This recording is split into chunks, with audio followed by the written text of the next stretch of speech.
Boa noite a todos. Sejam bem-vindos a esta apresentação no dia de hoje, 11 de outubro de 2023. É a live de 168 da Casa do Caminho. Amanhã é o dia de Nossa Senhora Aparecida, a nossa mãe que sempre está conosco. E também o dia das crianças. Parabéns às crianças, que elas são os presentes concedidos por Deus para a caminhada, pedindo a elas muito amor e respeito por cada uma das nossas crianças, porque elas são o futuro nosso, o futuro do mundo. Hoje nós vamos ter a pintura mediúnica com a Dona Zélia Ravanelli e uma palestra com Luiz Goss. Hoje também temos 3 sorteados para os quadros. Vai ser diferente hoje. Então, a primeira pessoa que ganhou é Neuza Maria Sartori. A segunda é Vanessa Pradal dos Santos. A terceira é a Daniela Souza. Então, que vocês possam entrar em contato para poder retirar esses presentes. Agora vamos para a palestra com o Luiz.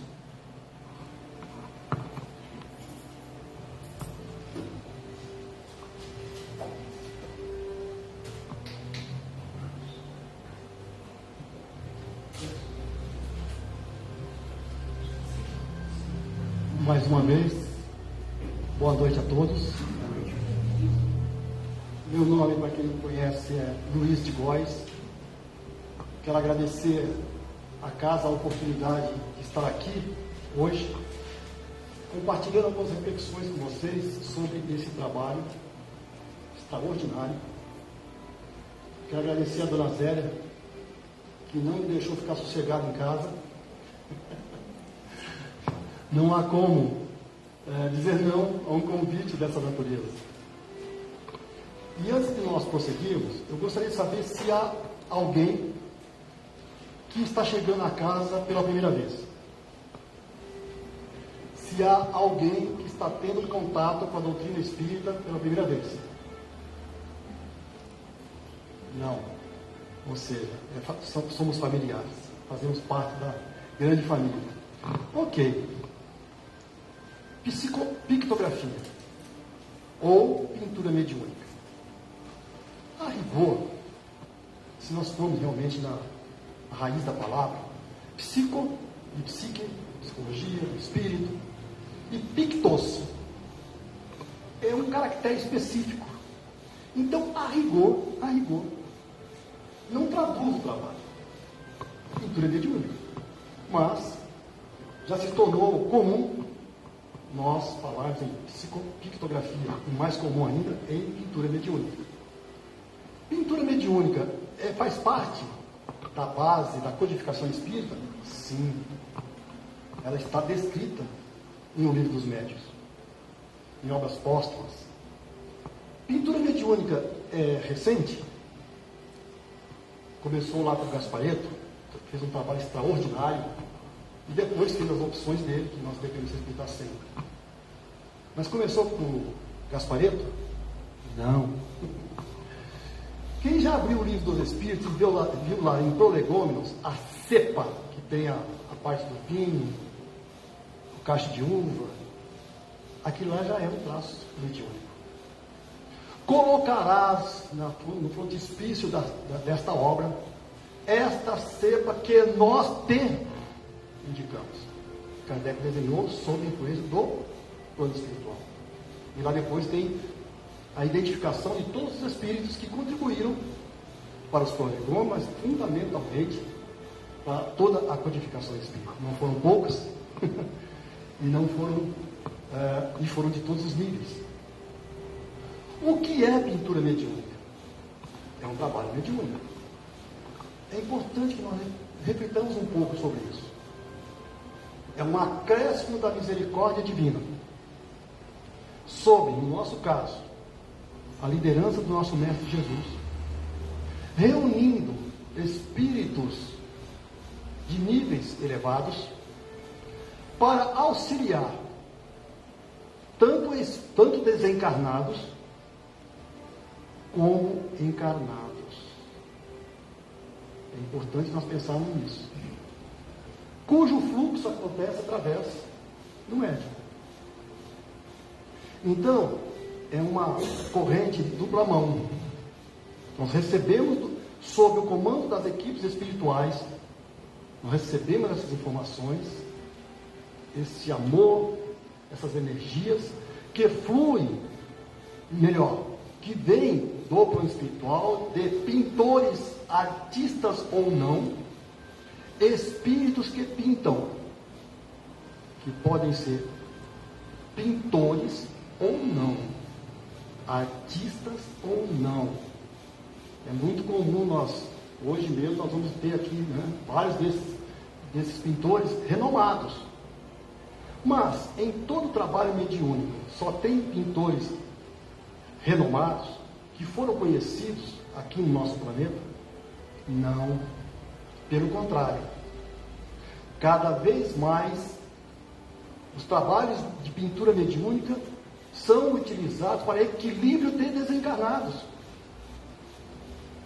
Porque através dessa arte, desta possibilidade de cura, o plano espiritual conduz irmãos nossos em processo de desequilíbrio, para que através da expressão da arte, eles possam colocar em ordem, minimamente, os seus pensamentos, os seus sentimentos, recuperando partes do seu perispírito. E da mesma forma que essas informações, esses conhecimentos, essas imagens fluem através do médium, boa parte dessas energias vão identificar, vão ser direcionadas para necessidades específicas de pessoas específicas.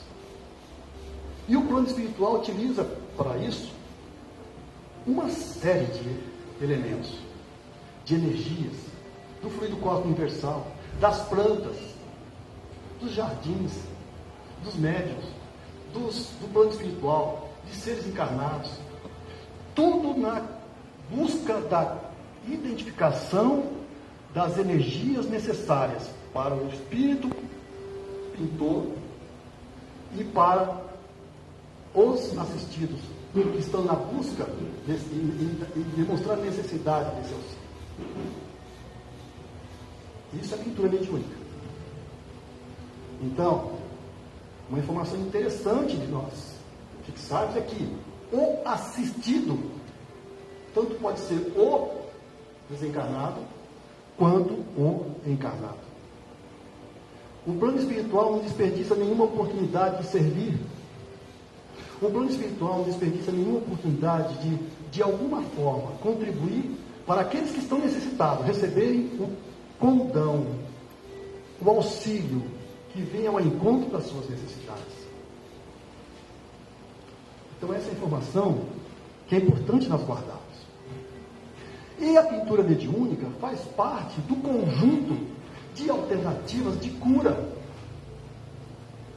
Alternativas, complementares. As alternativas complementares disponibilizadas em uma casa espírita. Complementares. É importante nós fixarmos isso também e refletirmos muito sobre isso. Nós somos seres espirituais pela Tchada. Nós somos seres espirituais numa jornada humana. E não seres humanos em uma jornada espiritual. Sendo seres espirituais numa jornada humana, nós manifestamos, nós temos as nossas manifestações em várias facetas, em várias dimensões, se é que podemos dizer assim. A primeira, obviamente, é espiritual. A segunda, psicológica. A terceira, social. E a quarta, tudo isso acontecendo quando encarnado através do nosso instrumento biológico. Então, o aspecto biológico, o aspecto social, porque nós não vivemos como eremitas. Nós acontecemos na vida de relações. Psicológico, porque nós temos lá a nossa psique, que vem tentando acertar as emanações da nossa fonte primeira de vontade, que somos nós espíritos, que é a quarta. As nossas necessidades podem estar instaladas em maior ou menor intensidade em cada uma dessas 4 dimensões, se é que podemos assim falar, mas fundamentalmente naquela situação causal. Qual é? Nós, espíritos.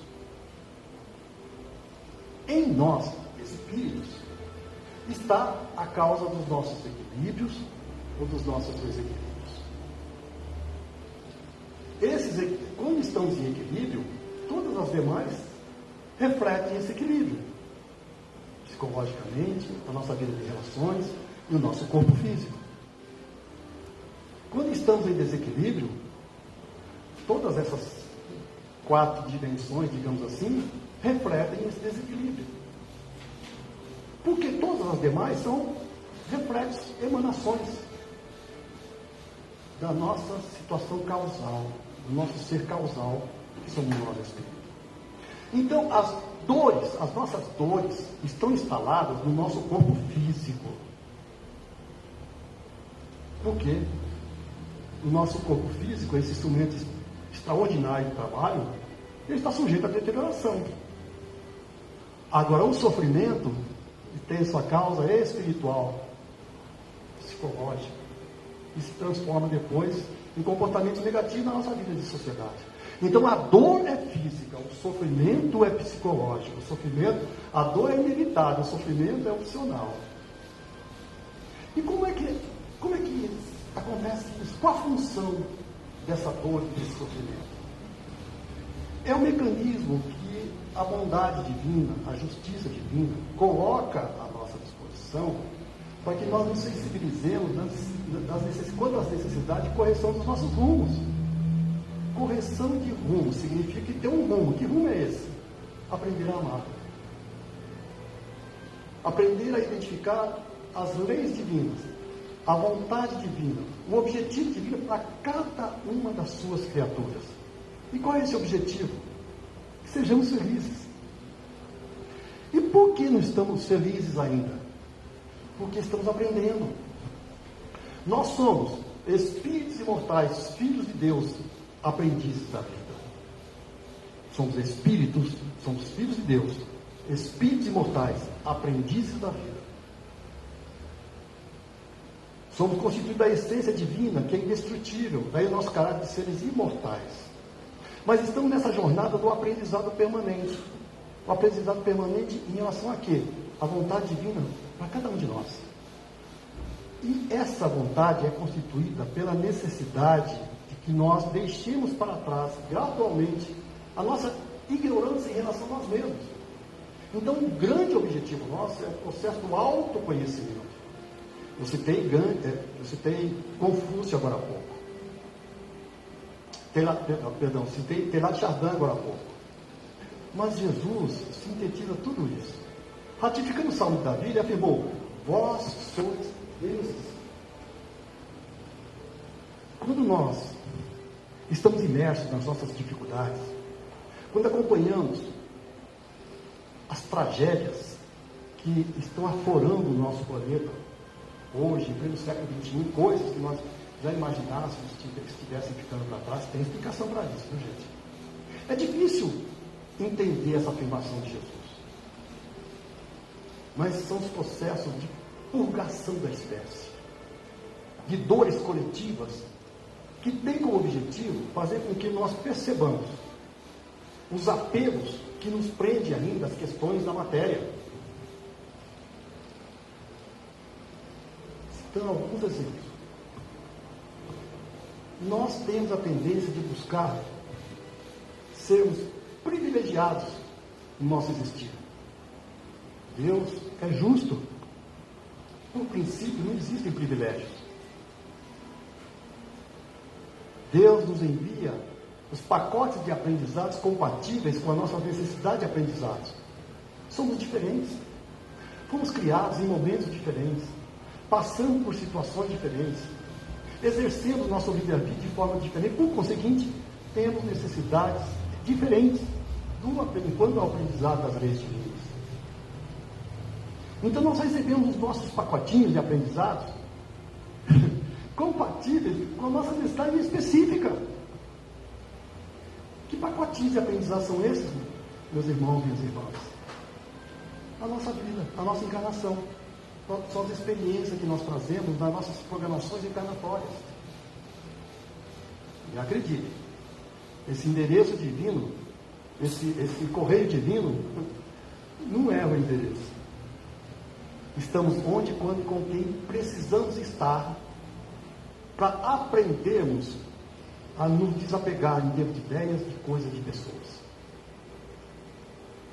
A justiça divina, ela é específica, ela é proporcional. Proporcional a quê? A nossa capacidade de suportar. Todas as situações e vivências pelas quais nós passamos, primeiro são específicas, e depois estão dentro da nossa capacidade de suportar. É importante que nós fixemos isso, para que não nos desanimemos quando essas oportunidades se fizerem presentes. E ela é pedagógica. Deus não quer que nós soframos. Deus quer que nós aprendamos. O cunho dessas experiências é o aprendizado do ser espiritual que somos, deixando para trás essas tentativas de privilégio perante as leis divinas, nos desapegando e mergulharmos cada vez mais na essência do nosso existir, deixando a superficialidade de lado. Quanta energia, meus irmãos, minhas irmãs, nós desperdiçamos com questões muitas vezes insignificantes. Quantas vezes? Nós também alimentamos muitas vezes o sentido da infalibilidade. Nós, seres recém-saídos, ainda do estágio animal, aprendendo a utilizar nossa razão e alimentamos em nós a pretensão da infalibilidade. Então, os nossos pacotinhos de aprendizado vêm nos dizer claramente que não há privilégios, que nós precisamos deixar de viver na superfície da existência e que somos aprendizes permanentes das leis divinas. Quanto mais nos apegarmos a essas questões, mais sofrimento. Sofrimento, auto-sofrimento, sofrimento na vida de relações que levamos para os nossos irmãos, e esses sofrimentos causam os desequilíbrios e drenam, vêm até o nosso corpo físico na forma de desequilíbrios e dores. Porque o nosso corpo físico é uma drenagem das nossas energias espirituais. E aí a misericórdia divina nos traz o quê? O cumprimento da promessa do Cristo, o Consolador prometido. E no Consolador prometido temos então essas dádivas abençoadas das terapias complementares. Eu estou repetindo esse termo complementares, por quê? Estando encarnado, a razão, o esforço humano, sob orientação do plano espiritual, desenvolveu soluções e continua desenvolvendo soluções específicas e necessárias para os nossos males físicos. Então, quando nós falamos de complementar, significa que nenhuma alternativa oferecida em casa espírita tem o objetivo de substituir as terapias humanas quando o processo já está instalado no nosso corpo físico. Isso foi motivo de muita confusão tempos atrás e estamos na fase de que esse tipo de dúvida não pode mais existir. Eu estou passando por um tratamento espiritual, um trabalho espiritual, por conseguinte vou abandonar meu médico. Não podemos justificar. Uma vez que o processo está instalado no nosso corpo físico, importa que esse processo instalado no corpo físico seja tratado no nosso corpo físico. Ok, começa o tratamento no nosso corpo físico, começa a me sentir melhor, a minha vida de relações começa a melhorar um pouquinho, porque a dor judia, cansa, né? Sabemos disso. E mesmo meus aspectos psicológicos começam a se tornar melhores, as minhas minhas obsessões começam a ficar mais leves, porque todas as alternativas de auxílio, que aí sim, complementares, que a Casa Espírita oferece, e mesmo o tratamento médico, são mecanismos para que esses processos de dor e de sofrimento sejam aliviados. Se é que nós podemos denominar, isso se chama com H, cura. Ou seja, uma cura de fora para dentro. Uma cura externa. Ok? É válido? Claro que é válido.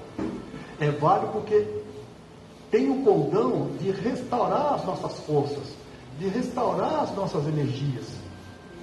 E assim fazendo, nós reassumimos a condição de novo, dar sequência ao nosso existir com equilíbrio, com responsabilidade. Então, esse é outro ponto extremamente importante de nós fixarmos. Nenhum remédio de prateleira, nenhum tratamento médico, nenhuma terapia alternativa ou complementar nos trazem a cura definitiva. Se o causal não mudar. Jesus, quando curava, dizia: faz e não peques mais. Esse termo, pecar, na doutrina espírita, significa nós afastarmos-nos mais ou menos das leis divinas, das leis naturais.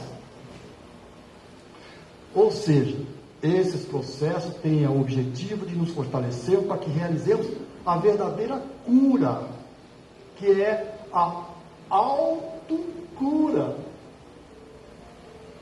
E essa autocura vem através de um processo de paz interior, que é a paz que vem da harmonia que passamos a desenvolver em relação às leis divinas, conosco mesmo e com os nossos semelhantes, a partir dos nossos padrões de pensamento, dos nossos comportamentos, das nossas atitudes.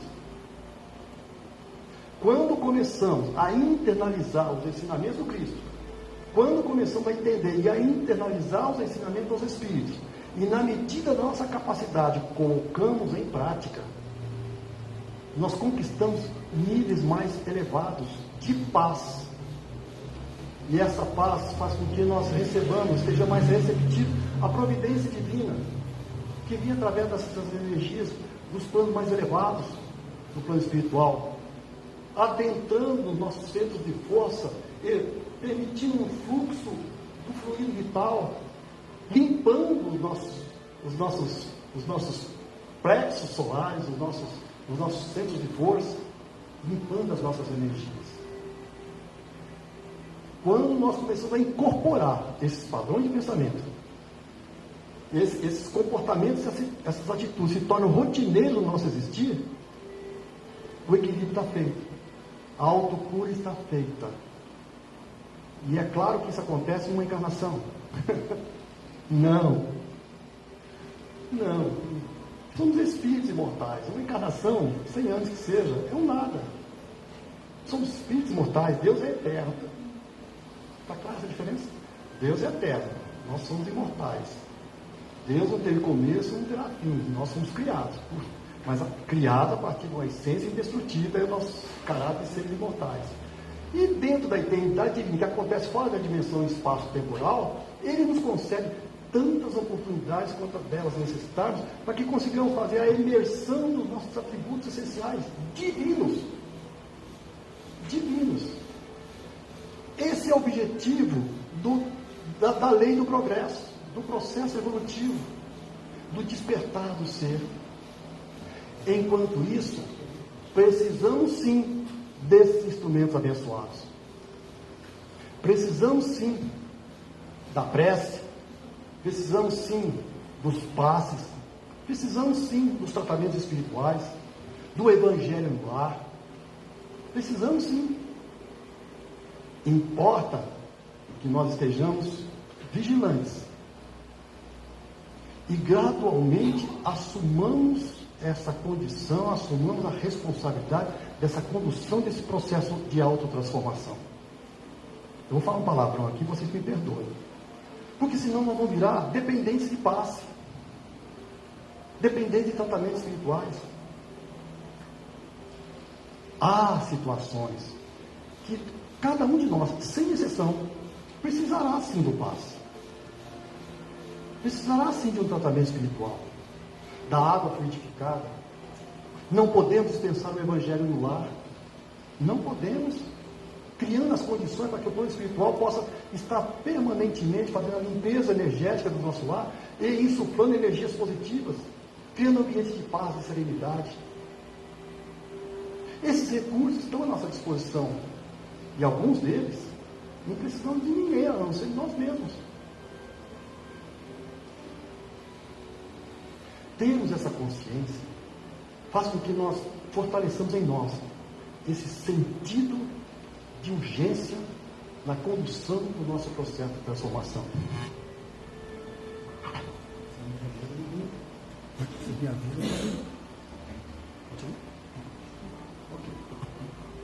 Eu pedi para me avisar, senão a gente vai levar à noite.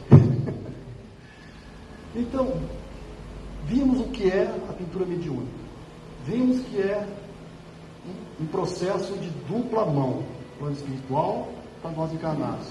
Vimos que faz parte das terapias complementares oferecidas em uma casa espírita.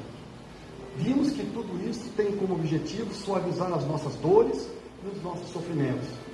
Vimos que as dores e sofrimentos fazem parte do nosso processo de sensibilização do ser para identificarmos em nós as causas mesmas dessas dores e desses sofrimentos. E vimos que essas terapias estão à nossa disposição. E agora, o que fazer com tudo isso? Como lidar com tudo isso?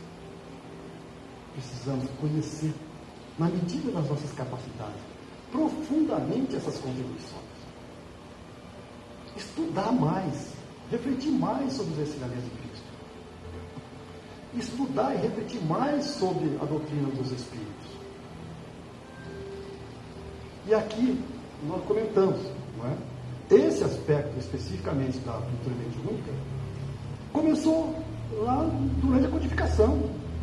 No século XIX, durante o processo de codificação, muitos artistas, pintores encarnados, realizaram trabalhos mediúnicos, que foram inclusive objeto de estudo por Kardec. E tem na revista Espírita, na revista Espírita mais precisamente, várias demonstrações dessas obras. É antigo. E naquela época tinha um cunho, inclusive, de sensibilização do ser para a prova da existência do Espírito, que era o momento no qual vivenciamos. E isso não parou. No início do século XX, muitos artistas, ou muitos médiuns, que faziam parte do trabalho mediúnico, de pintura mediúnica, utilizavam com muita frequência, era muito comum na época, o uso de tinta óleo. E aí as pessoas perguntam, por que preferencialmente tinta óleo, guache, giz? Porque naquela época, no início do século XX, era o que usava. Na década de 80, quando o Gasparetto se tornou aquele fenômeno, teve um objetivo a identificação dos espíritos pintores e também da cronometragem das obras.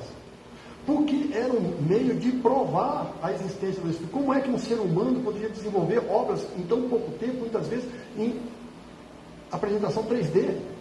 Não era possível.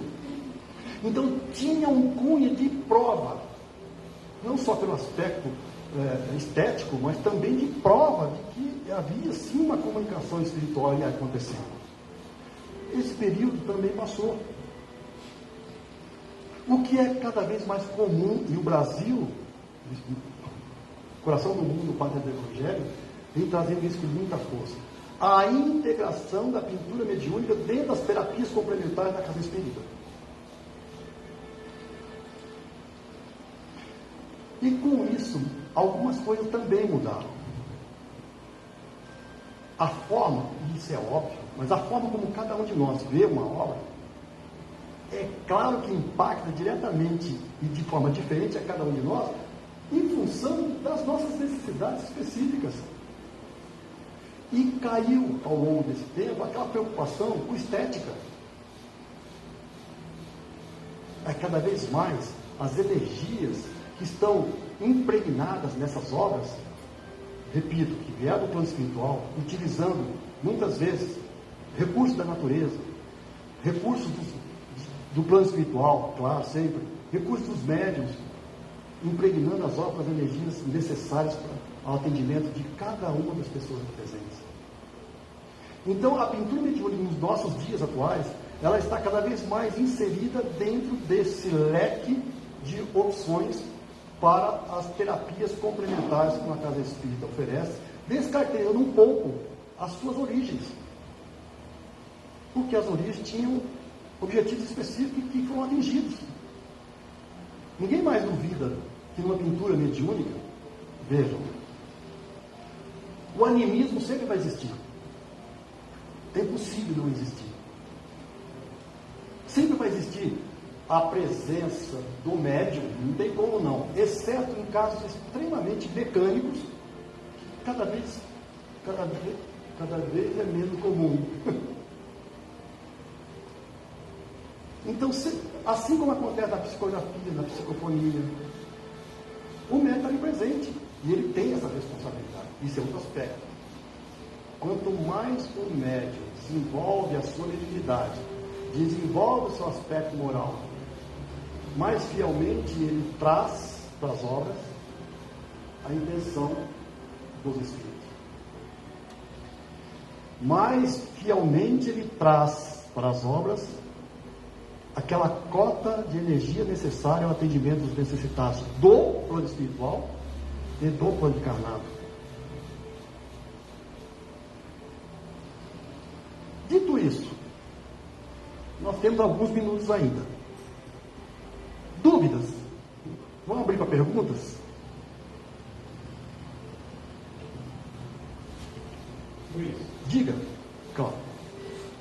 A pintura mediúnica, você colocou de uma maneira bem ampla, mas tem um aspecto que deve ser considerado. Ela exala uma energia de paz e de saúde. Sim. Você viu isso? Sim. Se não ficou claro, por favor, agradeça a tua observação. Se não ficou claro, sim. A pintura mediúnica é uma das alternativas de terapias complementares oferecidas numa casa espírita. E ela tem esse cunho de cura alternativa, complementar, tanto para os espíritos comunicantes, quanto para os assistidos encarnados.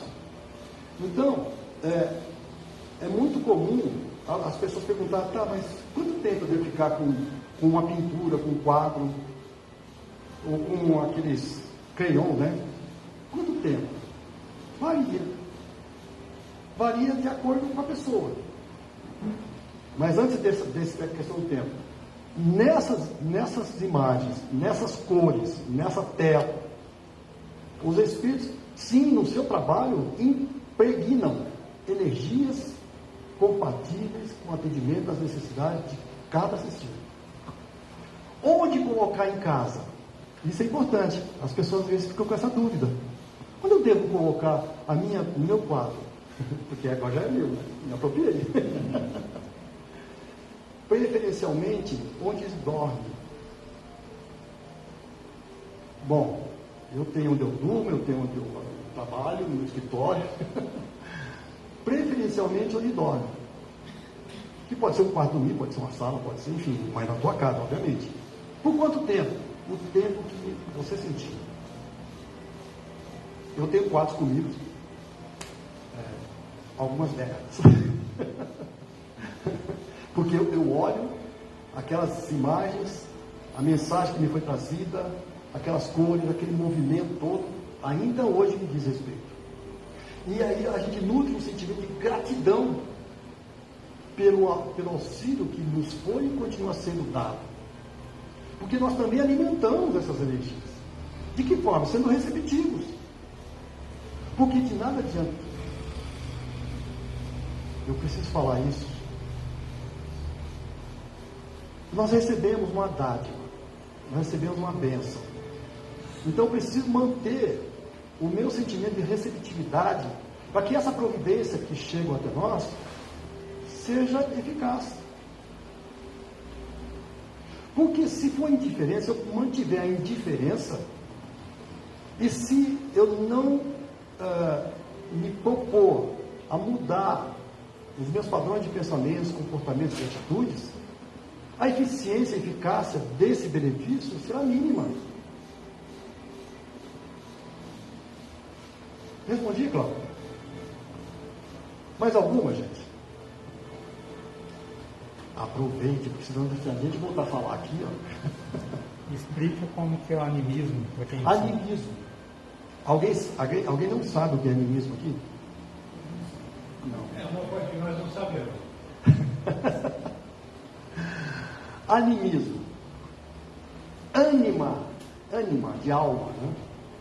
Quando nós estamos realizando uma atividade, nós estamos presentes nessa atividade.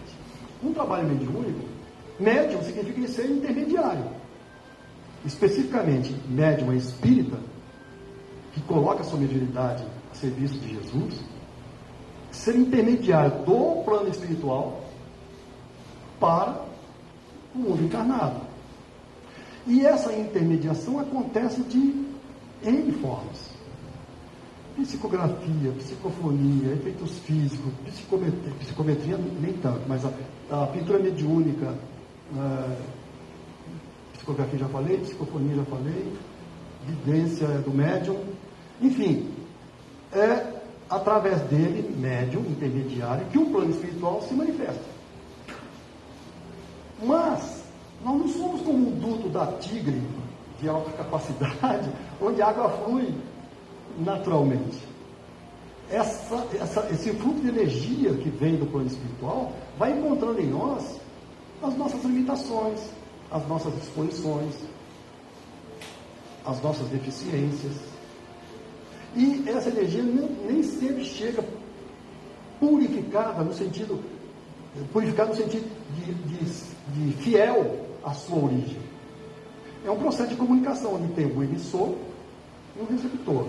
E no meio, né, um canal de distribuição, de comunicação, que é o médium. Então, se esse canal estiver com problemas, a comunicação, da forma que saiu do emissor, não chega fiel ao receptor. É a mesma coisa. E o que é que torna esse intermediário, esse meio de comunicação, esse médium, cada vez mais compatível a que a comunicação chegue adequada ao receptor? Desenvolvimento moral. Gente, ser médium não é privilégio nenhum.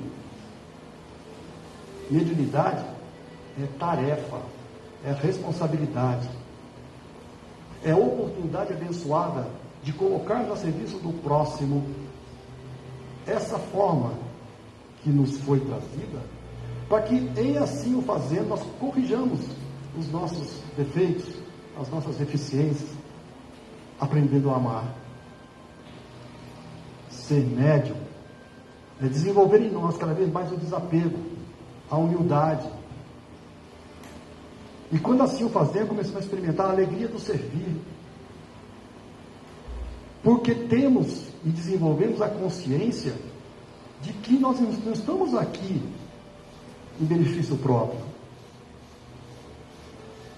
Nós estamos aqui a serviço do nosso Mestre Jesus, da sua seara. Lembra de João Batista?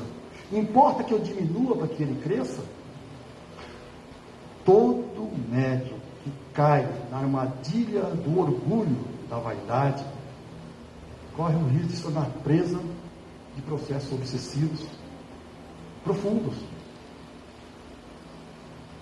E por isso nós temos que ter o cuidado e a caridade de, quando nós nos dirigimos a um irmão trabalhador nosso, em qualquer dessas alternativas, psicofonia, psicografia, pintura mediúnica, orador com disposição, não é?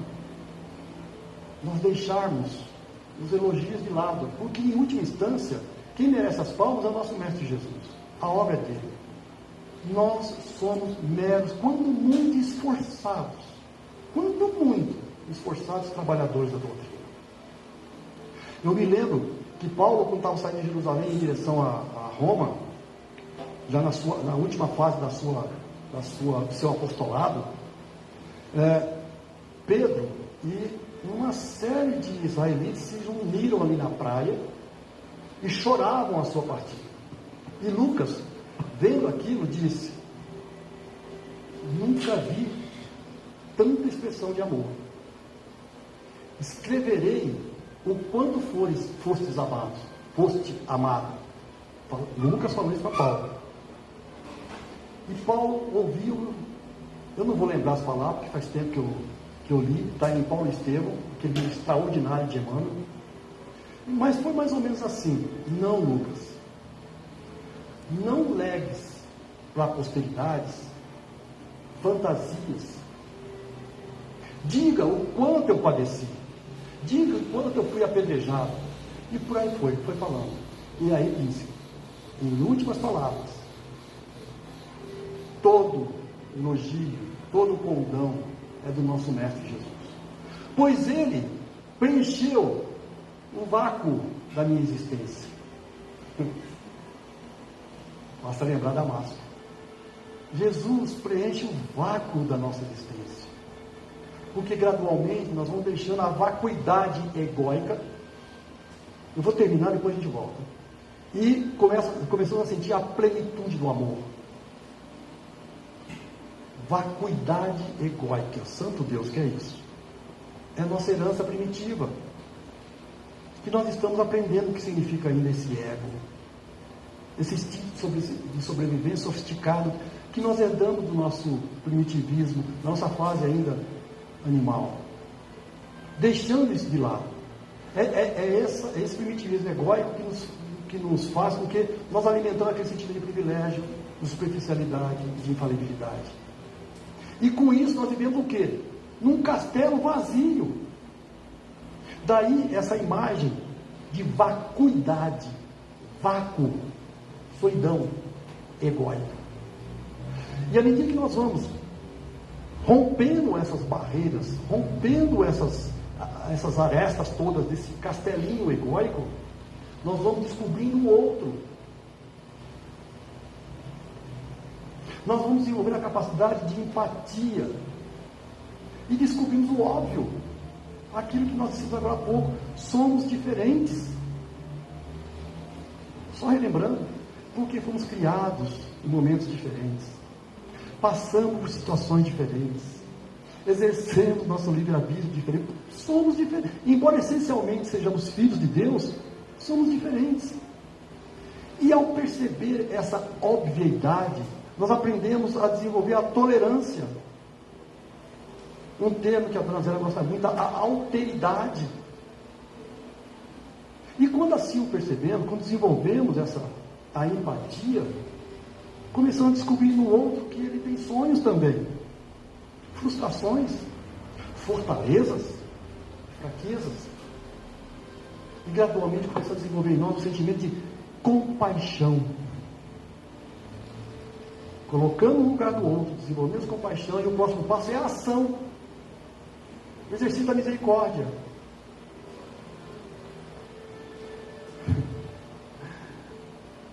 Essa é a forma de um valor essencial nosso, que é a bondade, que é um atributo divino. Empatia, compaixão e misericórdia tem um nome: bondade. Bondade é um dos atributos nosso, essencial nosso, porque Deus é soberanamente bom. Então esse atributo está em nós, e através da lei do progresso, da evolução, nós estamos aprendendo a emergir esse atributo desta forma, saindo da nossa vacuidade egóica, aprendendo a identificar o próximo, as suas diferenças, a tolerar essas diferenças, a amar e agir, para que todos nós possamos crescer como uma grande família humana que somos, embora ainda desconheçamos isso em termos de sentimento. Enquanto isso não acontece, nós precisamos sim desses instrumentos maravilhosos que a misericórdia divina coloca. Precisamos sim dos nossos mentores e amigos espirituais, até o dia em que não precisarmos mais. Vai chegar esse dia? Vai. Não nesse mundo, Mas vai. Não nessa encarnação, muito menos nessa encarnação. Mas vai chegar um dia em que nós seremos mentores. E estenderemos as mãos àqueles que estão na nossa retaguarda, da mesma forma como estamos recebendo agora as mãos dos nossos maiores. Pela lei de solidariedade de todas as criaturas, que é mais uma das demonstrações da lei do amor. Chegaremos lá. Precisamos desenvolver em nós essa concepção de seres imortais. Em um processo de aprendizado gradual. E quando internalizamos essa concepção, nós nos fortalecemos. Porque desenvolvemos em nós a convicção plena de que somos maiores do que os nossos problemas. Aqui. É belo, né? Nós somos maiores do que os nossos problemas. E isso não é mera afirmação, nós precisamos raciocinar sobre isso. Nós dissemos agora há pouco sobre a justiça divina. Ela é específica, ela é proporcional, ela é pedagógica. Por conseguinte, nenhum problema que enfrentemos é superior às nossas forças. Quando entendemos isso, eu vou falar uma coisa que pode ser difícil para algumas pessoas, e pode ser difícil para cada um de nós, a depender do estágio no qual nós estamos passando. Mas quando entendemos essa verdade, nós deixamos de lado as reclamações. Nós começamos a buscar dentro de nós as forças, as energias, para identificar naquelas situações os aprendizados nelas contidas e crescer com elas. Nós começamos a reunir as nossas forças para buscarmos as alternativas para a superação desses problemas. Porque somos maiores do que os nossos problemas. Não nos esqueçamos, os nossos problemas são lições. São pacotes pedagógicos. Que a misericórdia divina coloca. Ah, mas poxa vida, precisa ser a dor? Precisa ser através da dor? Precisa ser através do sofrimento? Deus é bom. Ele é. Ele é. É nós que estamos aprendendo essa bondade.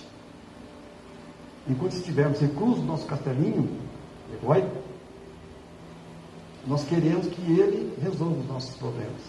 Sentimento de privilégio. Estando lá no nosso castelinho egóico, nós queremos ser atendidos em todas as nossas necessidades físicas, sentimento de superficialidade. Estando no nosso castelinho egóico, eu não admito que alguém venha e aponte o dedo para mim dizendo que eu estou errado. Sentimento de infalibilidade. Como é que nós resolvemos isso? Jesus, em todas as civilizações, nós recebemos enviados do Mestre mostrando o caminho. O Cristo, o responsável pelo nosso planeta, esteve entre nós encarnado, a nos falar do caminho. Ao longo dos milênios que se seguiram, recebemos missionários, não só no Ocidente, mas em todo o planeta, em todas as esferas dos saberes e dos fazeres humanos. E continuamos ainda renitentes. Se a fala, se a demonstração filosófica, escrita, não é suficiente, aí nós recebemos a visita da irmã dor, do irmão sofrimento. E elas, a dor e o sofrimento, é que tem esse condão de ferir a nossa sensibilidade. Filho, filha, corrija-se. Eu não quero o teu sofrimento. Eu quero que seja feliz. Eu quero que você descubra a alegria do servir. Eu quero que você descubra que você não é um ser que foi criado para esse castelinho. Você é um cidadão do universo. Cidadão cósmico. E nós ainda teimamos ficarmos rastejando nas questiúnculas do nosso dia a dia e cometendo atrocidades que não tem como não nos sensibilizar nos dias de hoje. Tá, mas está acontecendo lá na Europa. Não, ao nosso lado muitas vezes. As atrocidades não precisam ser apenas aquelas das bombas. Mas pode ser, muitas vezes, a desconsideração para que nós fazemos, para aquela nossa companheira, o nosso companheiro, que dedicou a nossa vida inteira ao nosso lado, e nós o valorizamos. Passa a ser, muitas vezes, aquela impaciência que nós demonstramos com alguns comportamentos, algumas atitudes. E essa impaciência vai gerando em nós um desequilíbrio tal, a ponto de muitas vezes se transformar em alguma coisa bem mais séria. Brigas, discussões, para ir mais além, para não ir mais além. Muitas vezes nós vivemos uma vida inteira de situações, de projetos, de sonhos e dificuldades. E o que sobra? Pode sobrar a amizade, o reconhecimento, o amor sublimado. É claro que as paixões têm um cunho biológico, mas nós vamos ver apaixonados até os 80 anos. Não é melhor transformar isso em algo mais sereno e mais real, uma vez que essa paixão cumpriu o seu papel, e se transformar em valores espirituais na forma do reconhecimento, da doação.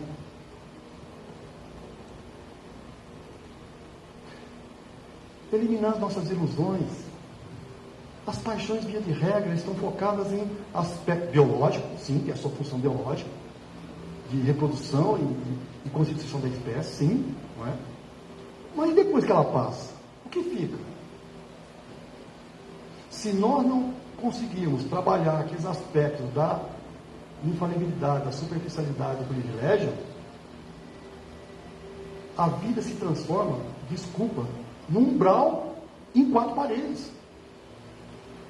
Imagine uma vida de relações, nós com a nossa companheira, com o companheiro, filhos, alimentando nessa vida de relações o sentimento de privilégio. Não, você é obrigado a fazer isso porque... Não, mas você pegou aquilo que... Como? Eu? Errado? Gente, é o nosso dia a dia. Como que a outra criatura que está conosco vai trabalhando isso ao longo dos dias?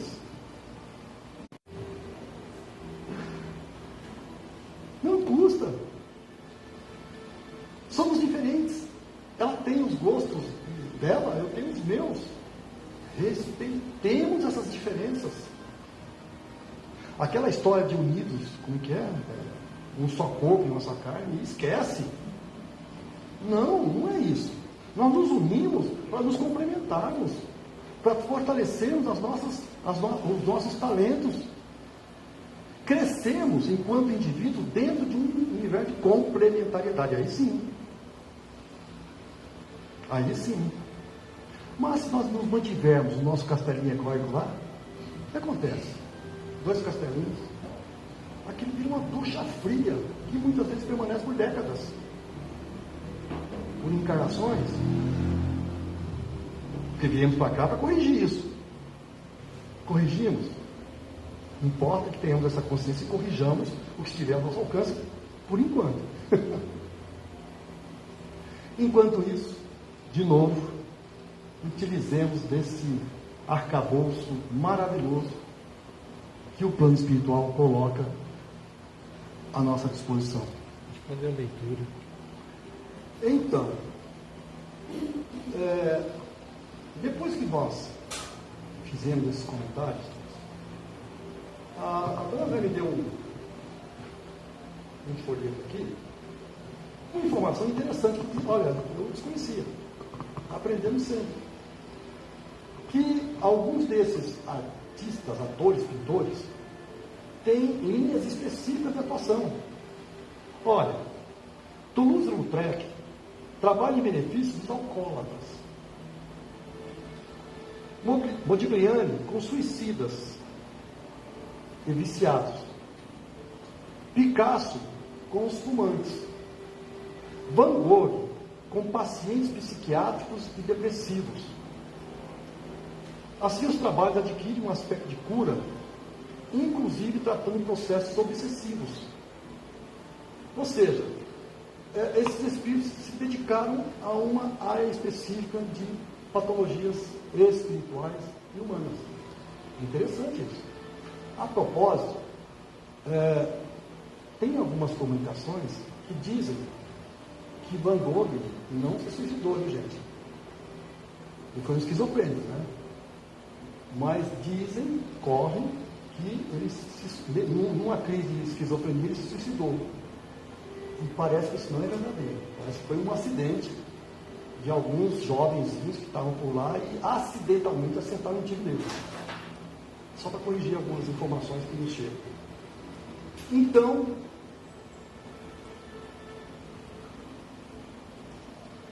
é isso.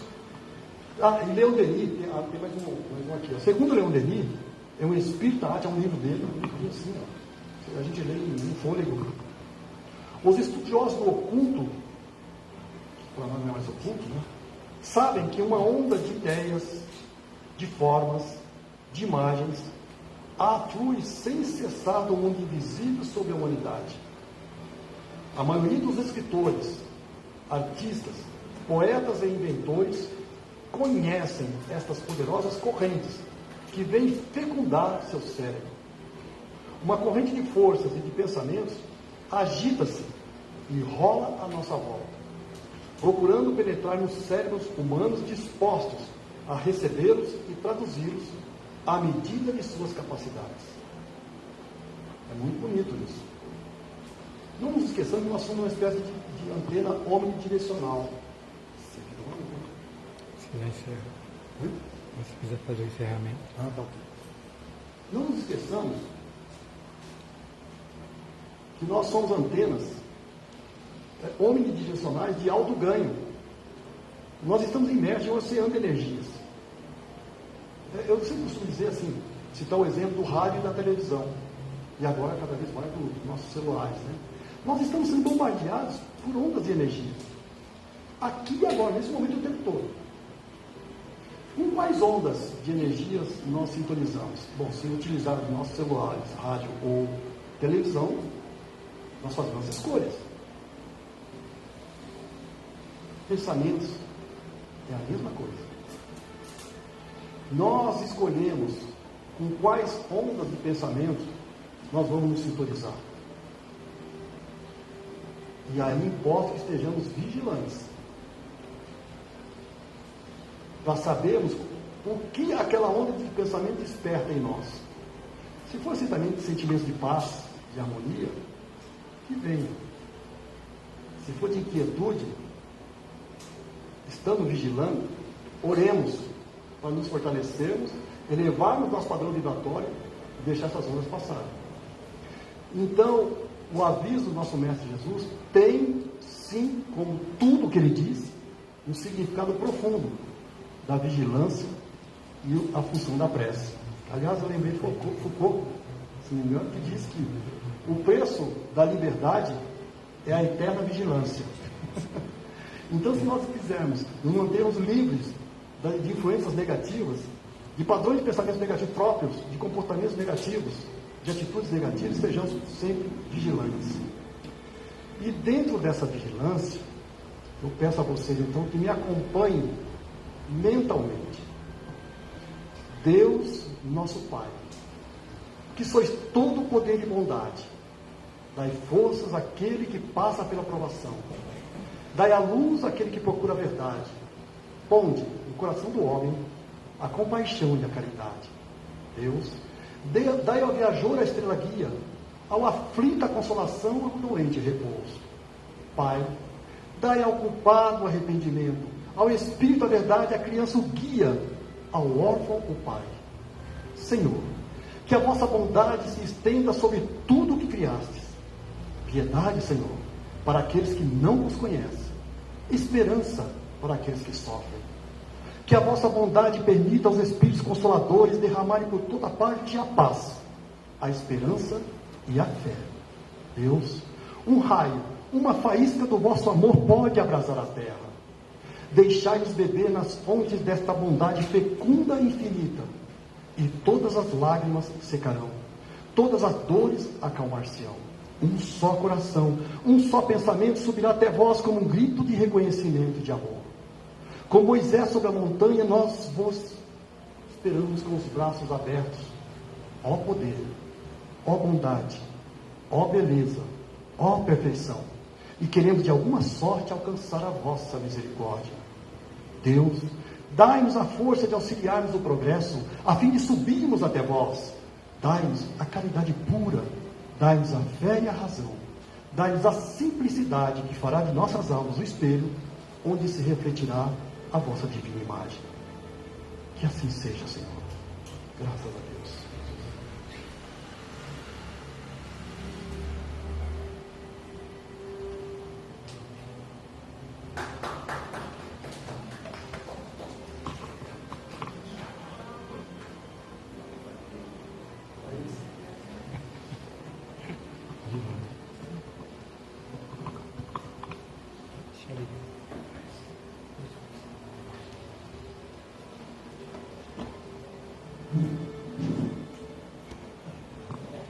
Então vamos dar a continuidade na pintura mediúnica.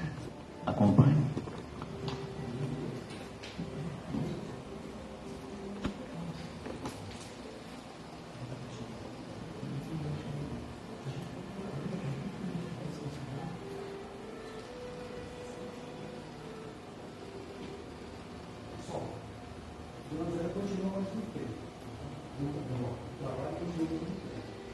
Se vocês quiserem fazer alguma pergunta, alguma coisa que não ficar clara, a gente pode aproveitar esse tempinho para continuar. Essas nossas reflexões.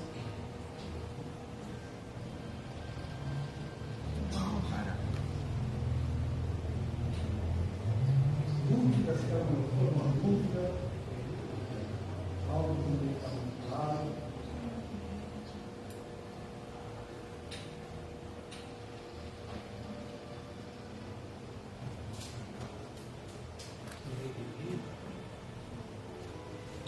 Coloca a música para cima, não precisa. Já estou acabando. Está acabando. Já. Bom. Acho que o importante é que eles estão para isso.